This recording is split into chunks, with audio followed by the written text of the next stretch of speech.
Hello tout le monde, j'espère que vous allez bien. Donc aujourd'hui on se retrouve pour un update lecture. Donc comme je vous disais pour le dernier, je vous en avais pas fait pendant un moment, sauf que j'ai continué à lire beaucoup, donc j'ai essayé de regrouper ça par thème. Donc le premier que je vous ai fait c'était sur mes lectures qui concernent des sorties de 2021. Là je vais vous faire sur les romans que j'ai lus, puis sur les graphiques, donc j'espère que ça vous intéressera. Là j'ai pu les regrouper, mais j'espère après pouvoir être à nouveau à jour pour reprendre mois par mois. Donc là, comme je vous le disais, je vais vous parler des romans, il y en a plusieurs, mais c'est assez varié. Donc le premier dont je voulais vous parler, c'était vraiment un livre que j'ai beaucoup aimé et que j'ai acheté cet été, donc c'était vraiment un livre acheté récemment et lu dans la foulée. Et donc je vais vous parler de La fille de la supérette, et donc qui est un roman japonais, et donc je l'ai pris pas pour la quatrième de couverture, mais pour ce qu'on m'en disait. Parce qu'en fait la quatrième de couverture me parle d'une jeune femme qui a 36 ans, qui vit dans une supérette et qui est très contente de sa vie, mais jusqu'au jour où un nouvel employé, lui aussi célibataire, va arriver et son existence va basculer.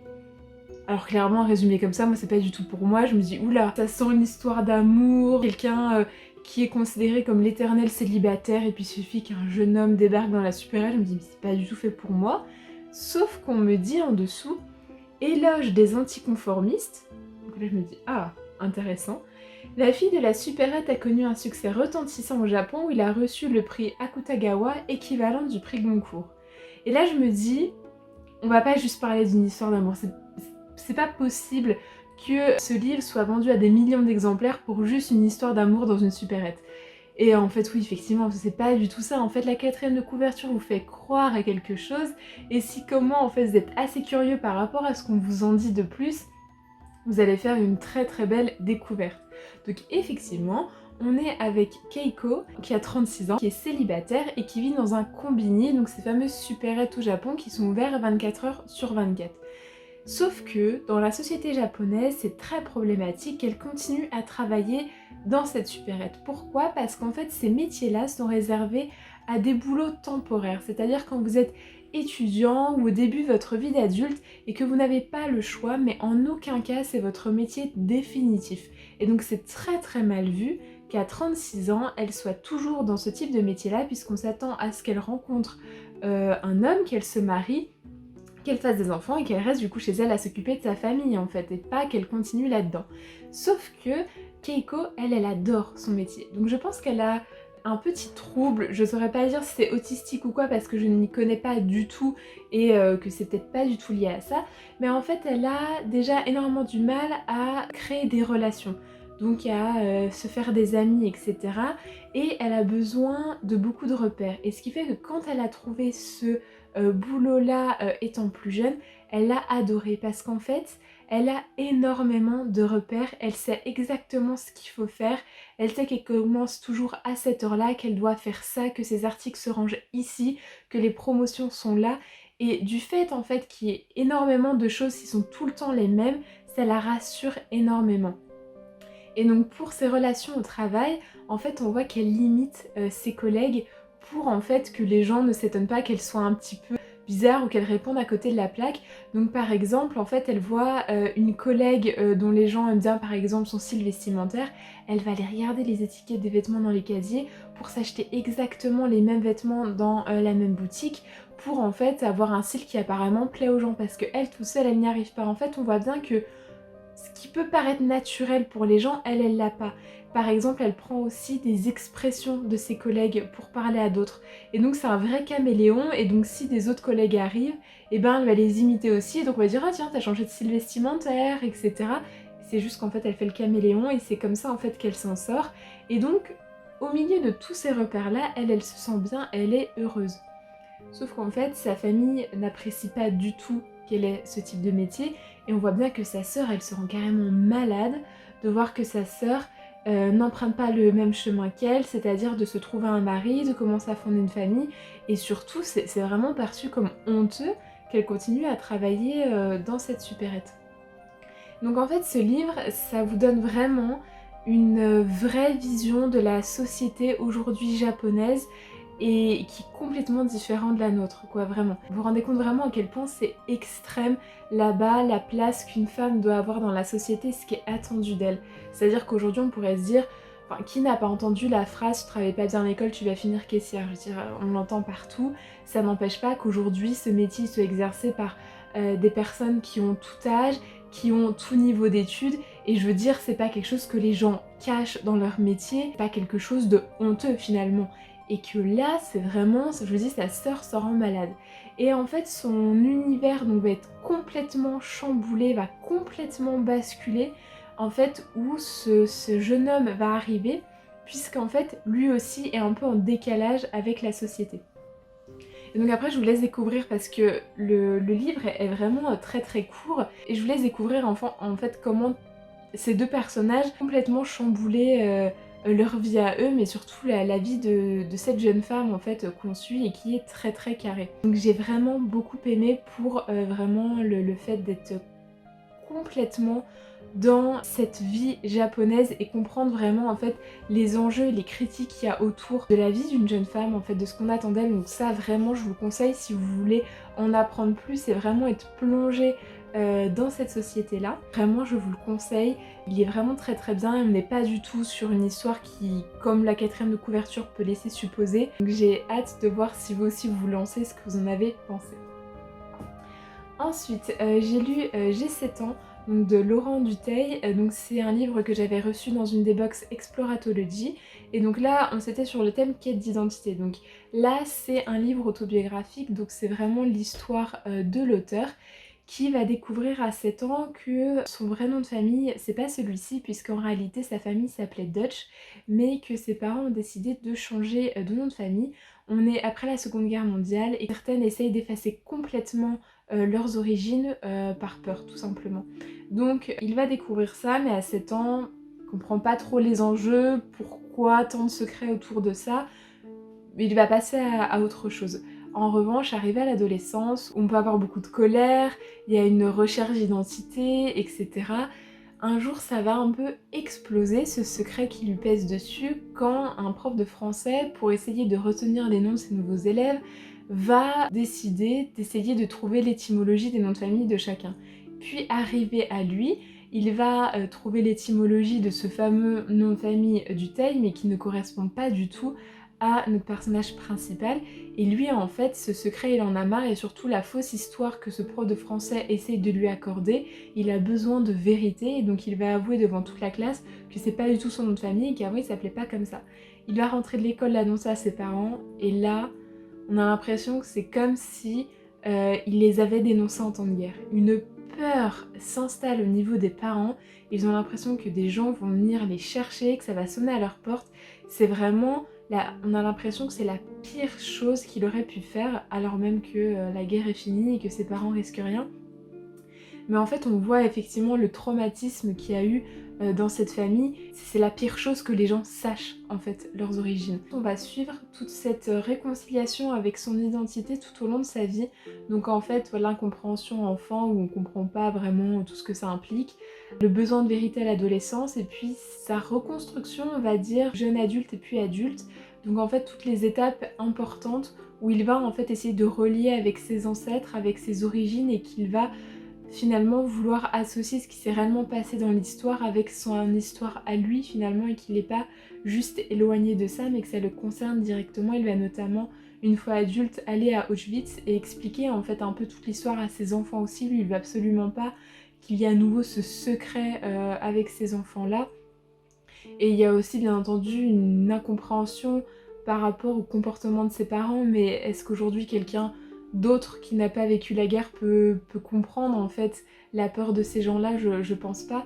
Et donc c'était très intéressant parce que c'est une thématique que je n'avais jamais lue. C'est vrai, c'est le après-guerre pour des familles juives, en fait, comment repasser à une vie normale, est-ce que certaines y arrivent?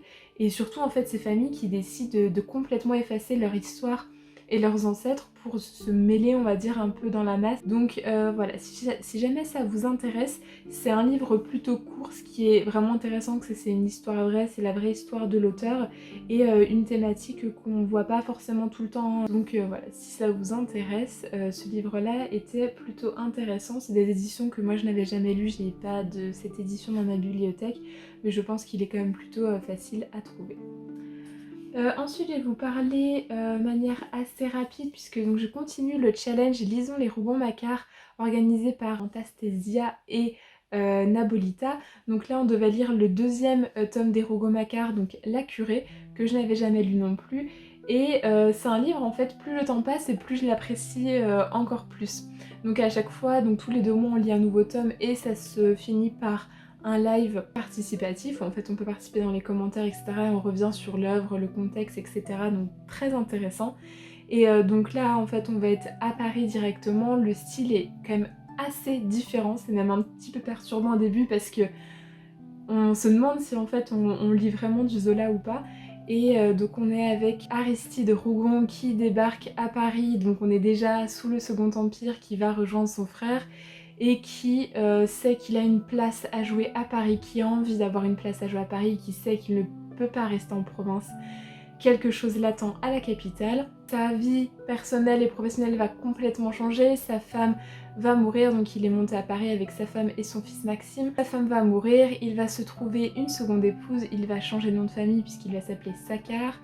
Et donc en fait on va suivre certes Aristide, donc avec toutes ces manigances de spéculation financière immobilière. Donc lui en fait il va énormément spéculer sur notamment la valeur des biens immobiliers puisqu'en fait sous le Second Empire Paris est complètement, pas complètement mais une grosse partie détruite et refaite. On a envie de donner une toute autre image à Paris qui s'accorde bien mieux à l'empire qui est en place, et donc il va spéculer sur la valeur de ces biens qu'on va démolir pour reconstruire des boulevards, etc. Et en fait, il part de rien. Donc toutes ces spéculations sont basées sur rien. Et il va arriver en fait à se créer une situation à vivre comme un roi, alors qu'au final, il n'avait rien en poche à la base. Donc on va suivre un petit peu toutes ces affaires financières de spéculation qu'il fait pour devenir quelqu'un à Paris. Mais en fait, on va surtout suivre sa seconde épouse, donc Renée, et son fils Maxime. Parce qu'en fait, il s'avère que sa seconde épouse a moins de différence d'âge avec son fils Maxime qu'avec du coup son propre mari. Et on va les suivre tous les deux, donc Renée qui a une vie de bourgeoise, de riche en fait, qui va énormément à des fêtes, qui dépense des fortunes dans des robes, dans des bijoux, etc. Tout le monde se retourne quand elle arrive quelque part. C'est vraiment une vie fastueuse, c'est vraiment beaucoup de richesse, on étale sa richesse, il faut qu'il y ait tout le temps du beau monde chez soi. Et donc Maxime qui est souvent avec elle, puisque Maxime avec cette personnalité un peu androgyne, toutes les femmes l'adorent, il va très bien justement au milieu des autres femmes, mais il joue énormément avec les femmes, il les collectionne un petit peu, et donc la relation un petit peu ambiguë qui normalement est censée être belle-mère-fils, qui au départ est vraiment sur cette relation-là, donc de parent-enfant, puis après qui va tourner vers quelque chose d'un petit peu particulier. Plus le temps passe et plus en fait l'histoire de Renée me reste en tête. Donc c'est quelqu'un au départ qu'on n'est pas forcément attaché, on se dit c'est une jeune femme qui est là uniquement pour se montrer, pour plaire, uniquement pour dépenser de l'argent, et puis au final en ayant de plus en plus d'informations sur sa vie, on se rend compte qu'elle finalement elle est très seule. On a un peu pitié pour elle, on s'attache à elle. Il y a énormément de choses à dire sur ce roman, j'ai bien aimé, même si au début j'étais un petit peu perturbée parce que ça correspond pas trop aux autres Zola. Donc voilà, j'ai aimé La Curée, mais je pense que je l'aime encore. Plus le temps passe, plus j'apprécie ce roman-là. Forcément, il est complètement différent de La Fortune des Rougon parce que déjà le décor n'est pas le même. Là, le Second Empire est déjà en place, on n'est pas du tout dans la même catégorie sociale. Et là on est vraiment sur le côté too much, le côté les gens sont contents qu'il y ait le Second Empire et dépensent sans compter, et on est vraiment sur totalement autre chose. Aristide finalement s'efface un peu au fur et à mesure du roman parce qu'on le voit un petit peu dans ses affaires, mais c'est pas lui du tout qui est le personnage principal de ce roman. Si jamais ça vous intéresse, vous pouvez toujours rejoindre ce challenge à n'importe quel moment, donc hâte de continuer ce petit challenge. Et donc là je vais finir avec un livre que j'avais reçu dans le swap gourmandise, donc je vous avais fait une vidéo, et donc c'est La merveilleuse boutique de crème glacée de Viviane. Donc c'est un livre en fait qui avait été énormément recommandé dans le groupe Instagram qu'on avait créé en préparation de ce swap là, quand on se donnait un peu des idées de piles à lire, enfin de wishlist, parce qu'en fait ce qui est mieux c'est que vous concoctiez une petite wishlist, comme ça votre partenaire de swap peut directement piocher dedans, et vu qu'il était énormément recommandé, bah, je l'ai mis dans ma wishlist et donc Alexandra me l'a gentiment envoyé. Donc là en fait on est en Angleterre, on est avec deux sœurs, elles vont malheureusement perdre leur grand-mère qui va leur donner en héritage sa boutique de crème glacée, et en fait elles vont devoir s'en occuper alors même que c'était pas du tout prévu dans leur plan. Elles sont au début de leur vie d'adulte et chacun avait des plans bien tracés, et donc ça remet un peu en question tout ce qu'elles avaient prévu. Donc je me suis dit bon bah voilà un petit feel good qui ressemble un peu à la Jenny Colgan, donc pourquoi pas. Mais ce livre est nul. Je sais pas comment le dire autrement, mais ça ne va pas du tout, du tout, du tout. Ce livre, il a pas grand chose pour lui en fait, pour être tout à fait honnête. Et je suis désolée si vous l'avez aimé. Alors pour le coup, ouais, prenez-le pas mal si vous l'avez aimé, parce qu'en fait, si vous avez aimé ça, alors je peux vous dire que vous avez des lectures qui vous attendent, que vous allez vraiment adorer, parce que c'est pas bien difficile de faire mieux que ce livre-là, mais pour être tout à fait honnête, quand je l'ai lu, je me suis dit ok là c'est sur le coup, je l'aime vraiment pas, je le trouve vraiment nul. Avec le temps peut-être que mon discours sera un peu plus modéré, parce que j'aime bien trouver quand même des côtés positifs à une lecture. Je me dis bah voilà, si vous aimez ça, vous l'aimerez et tout, mais se dire ce livre est nul juste comme ça n'a pas d'intérêt. Mais honnêtement ça fait 2 mois que je l'ai lu, je le trouve toujours aussi nul. Donc c'est compliqué. Mais voilà, si vous l'aimez, je peux vous assurer qu'il y a du feel good, notamment au niveau de la gourmandise, qui sont bien meilleurs que ça. Et c'est pas grave, vous allez juste voir qu'il y a mieux. Enfin vraiment, je vois pas ce qu'il y a de positif dans ce livre-là. En fait, ce livre, c'est un scénario de téléfilm. Et honnêtement, les téléfilms, bah c'est bien quand vous êtes pas bien, que vous restez sur votre canapé le temps de vous guérir et que vous regardez La 1 ou la 6 les après-midi. Mais les téléfilms, c'est juste ce qui passe en fond, quoi. Et là, c'est clairement un scénario de téléfilm. Il y a absolument rien de réaliste, c'est cliché sur cliché, c'est hyper prévisible du début à la fin. Je l'ai lu jusqu'au bout parce que je l'ai reçu en swap et parce que je me dis que je serais plus à même de vous en parler en l'ayant lu jusqu'au bout. Si je l'ai lu jusqu'au bout et que je me suis imposé ça, c'est parce qu'il se lit très vite. Hein. Vraiment, perdez pas votre temps avec ce livre-là. Et dès le début, en fait, il y a eu des scènes clichés. Je me suis dit, ok, bon, il y en a une, mais vraiment rien n'est réaliste. C'est-à-dire qu'en fait, on est sur deux jeunes femmes qui perdent leur grand-mère, et c'est une grand-mère qui avait caché qu'elle était malade. Donc on est sur une mort auquel personne ne s'y attend. Et alors on va survoler le deuil, mais alors il n'y a qu'une personne qui n'arrive pas à s'en remettre. Mais alors les autres on a l'impression, oui bon elle est morte, mais bon faut passer à autre chose. Enfin, je veux dire, même si ta grand-mère et que c'est l'ordre des choses, normalement t'as un petit moment de deuil quand même. Surtout qu'il y en a une qui était quand même assez proche, qu'il avait vue la semaine d'avant, elles avaient parlé de tout et de rien, sa grand-mère lui avait rien dit. Enfin, on a l'impression, leur grand-mère est morte, mais bon d'un autre côté, on doit reprendre la boutique, on a 1 milliard de choses à faire, donc bah faut qu'on avance quoi. Enfin, je veux dire, ça se contrôle pas comme ça. Au fur et à mesure de leur projet, elles ont plus d'argent parce que leur grand-mère leur a pas donné énormément d'argent avec cette boutique. Mais elles arrivent à continuer à dépenser des choses, à se lancer dans des projets alors qu'elles n'arrêtent pas à répéter qu'elles n'ont pas d'argent. Et tout va bien. Il y en a une qui quand même crée une intoxication alimentaire à tous les clients. La seule conséquence qu'elles ont, c'est un commentaire négatif sur internet. Et comme tous les clients qui ont été malades en fait. Il y a des jeunes hommes qui rentrent. Enfin, la première scène qu'ils ont, vous savez qui va finir avec qui. Ça se voit, enfin c'est décrit d'une manière, je dis ok, donc elle va finir avec lui. Là, le fameux italien séducteur, cliché à mort, pareil. Non, absolument pas réaliste, cliché, ça vaut rien de mieux qu'un téléfilm, voilà. Donc si Alexandra tu passes par là, c'est pas grave hein, que tu me l'as envoyé parce qu'il était dans ma wishlist et donc je le voulais et peut-être que je me le serais acheté, etc. Donc vraiment, il n'y a pas de souci à ce niveau-là. Même si des fois on a besoin de choses légères, de choses qui soient pas proches de la réalité, on peut trouver mieux. Franchement, moi j'ai l'impression que la personne l'a écrit vraiment pour un téléfilm. En plus, ce que j'aime vraiment pas, et là je lis un autre livre qui est pareil, c'est la surdescription. Comme si on prenait les lecteurs pour des débiles qui n'avaient aucune imagination. Typiquement, elle arrive, elle appuie sur la poignée, elle ouvre la porte, elle rentre dans le vestibule, elle pose ses chaussures, elle accroche son manteau sur le... je suis capable, tu me dis juste, la personnage rentre chez elle, je suis capable d'imaginer tout ça. Est-ce qu'on est obligé de détailler étape par étape? Je veux dire, il y a des livres, notamment des classiques, où il y a énormément de descriptions, mais c'est des descriptions de maisons, de paysages pour donner un décor. La surdescription d'action, pour moi, à part justement dans un scénario, enfin, je suis capable d'imaginer toute seule en fait. Il n'y a pas besoin de me décrire étape par étape ce que fait le personnage, surtout que ça n'a aucun intérêt. Donc voilà, c'est non. Faut arrêter de recommander ce livre. Et j'essaye en fait de trouver des points positifs et de me dire pourquoi les gens ont aimé, mais j'y arrive pas.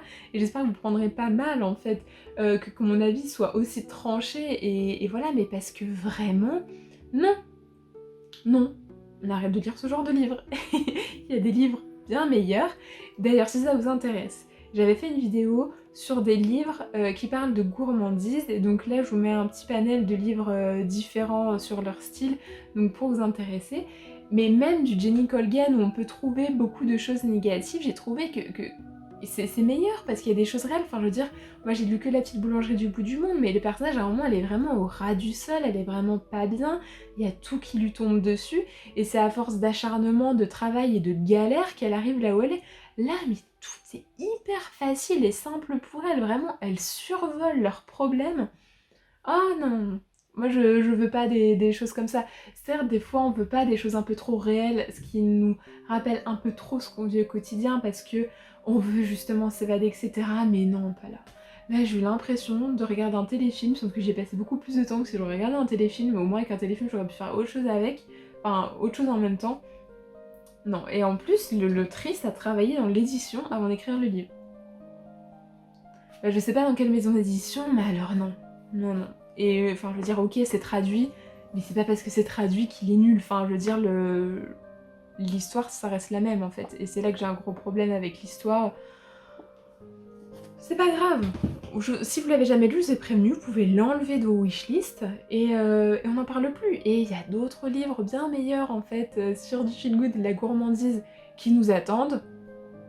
Voilà, petite erreur, on a loupé la marche, c'est pas grave, on se relève, on lit autre chose, on trouvera bien meilleur. Donc j'espère que vous prendrez pas mal mon avis comme ça. Ne le prenez pas personnellement. Et je pense que ce livre-là, à 14 ans, peut-être que je l'aurais aimé.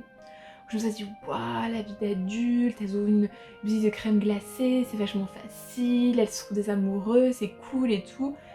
Mais aujourd'hui, je sais que la vie réelle, c'est pas ça du tout, ni de près ni de loin, sur aucun point de vue, la vie réelle, c'est ça. Et donc non. Si jamais, si vous avez peut-être des ados ou quoi, pourquoi pas, mais... Et je vois pas comment on peut l'aimer. Voilà, désolée. Donc, voilà mon petit update lecture au niveau des romans. Quand même des bonnes lectures dans l'ensemble et très variées. Et donc d'autres petites lectures nous attendent pour fin août, début septembre. Je ferai peut-être une vidéo spéciale rentrée littéraire parce que j'en ai lu plusieurs de la rentrée. Et après on va passer sur les points lecture du Pumpkin Autumn Challenge. Donc j'espère que vous serez au rendez-vous. En tout cas moi je continue de lire pour aussi pouvoir vous en parler. J'espère que vous appréciez ça. L'autre vidéo spéciale graphique, je sais que ça intéresse moins de gens parce que moins de gens lisent du graphique. En attendant, je vous souhaite de faire des bonnes lectures. N'hésitez pas à laisser des commentaires si jamais vous voulez qu'on discute sur un point en particulier. Et je vous retrouve dans d'autres vidéos. Salut!